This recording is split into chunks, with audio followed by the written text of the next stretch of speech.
A Northern California teenager barely escaped with her life after a crocodile bit her leg and wouldn't let go at a Mexican resort, she said Tuesday. The scary incident happened late at night on July 18 at the Marriott resort in Puerto Vallarta as 18-year-old Kiana Hummel and her friend went to the beach for a late-night dip. That's when a 12-foot crocodile chomped down on her right leg and dragged her screaming into the water. Hummel's friend and 4 Good Samaritans fought the reptile to a draw before a hotel employee, armed with a hunk of wood, struck the crocodile. That forced it to finally let go and Hummel was taken away to safety. "I'm pretty grateful that people were there to help me," she told NBC News from her hospital bed at Marriott General Hospital. "I don't think I would have gotten out without them." Witness Sarah Laney, a 34-year-old high school teacher from St. Louis, was with friends when she heard Hummel's screams and rushed to the beach to find the teen's friend desperately trying to pull the California teen to safety. "It was really a tug of war. It was 4 or 5 times, we'd get her a foot out of water and then it would pull her back in," Laney said. Hummel recalled how determined the creature was that night.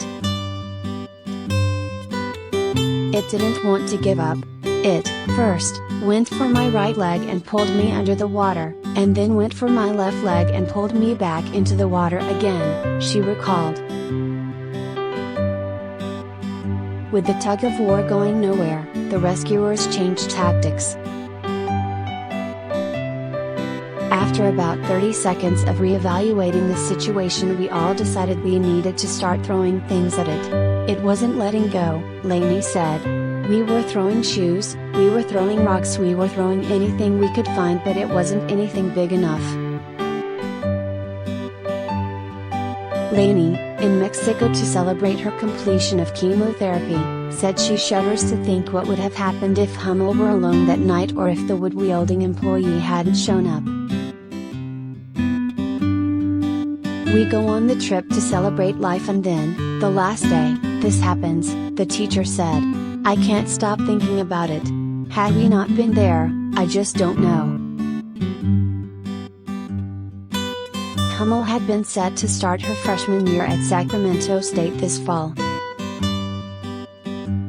She now hopes to do the fall semester online and the spring term in a hybrid of online and in-person instruction. She is grateful not to have lost a limb and said she will eventually walk again, despite serious muscle and tendon injuries, and mostly going to recover from all of this, with time. The teen wants to major in kinesiology with hopes of becoming an occupational therapist someday, meaning these weeks in the hospital will amount to a measure of unwanted training. Hummel said this experience has taught her she'll have to be patient with those she's treating and pick up on nonverbal cues. "I realize with the amount of pain that I've been in, sometimes I'm not able to verbalize what I really want to say," she said. Kirsten Sackle, a spokeswoman for Marriott Properties of the Caribbean and Latin America, said, "We are aware of the incident. The safety and security of our guests and associates are a top priority, and we can confirm that appropriate signage, as well as night patrolling and red flags were and are properly in place," she said in a statement to NBC News. "We review our plans and procedures often and work closely with the appropriate authorities on an ongoing basis. Our staff is trained in how to respond to safety matters appropriately. We encourage all guests to be vigilant for their safety,